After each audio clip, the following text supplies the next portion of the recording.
ராசா கட்சியில் துணை பொதுச் செயலாளர் என்ற பதவியில் இருக்கிறார்.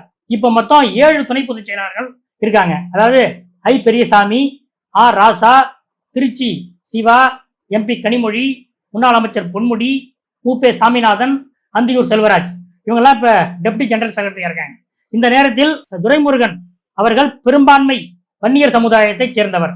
அவரை பொதுச் செயலாளர் பதவியில் இருந்து நீங்கள் விடுவித்தீர்கள் என்றால் ஒட்டுமொத்த நிர்வாகிகள் திமுக தலைமை கழக இந்த இடத்துல வன்னியர்களுடைய ரெப்ரசன்டேஷன் என்ன என்ற ஒரு கேள்வி வருகிறது.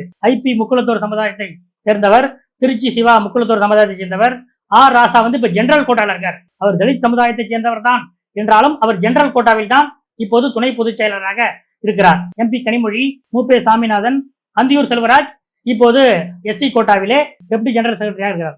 இந்த நேரத்தில் வன்னிய சமுதாயத்தைச் சேர்ந்த துரைமுருகன் முக்கியமான பொதுச் செயலாளர் பதவியில் இருந்து விடுவிக்கப்படும் பட்சத்தில் இப்போதைய மாவட்ட செயலாளர் MRK பன்னீர்செல்வம் அவரை டெப்டி ஜெனரல் செக்ரட்டரியாக ஆக்குவது என்பதும் இந்த ஆலோசனையிலே ஒரு முக்கியமான விஷயமாக இருக்கிறது.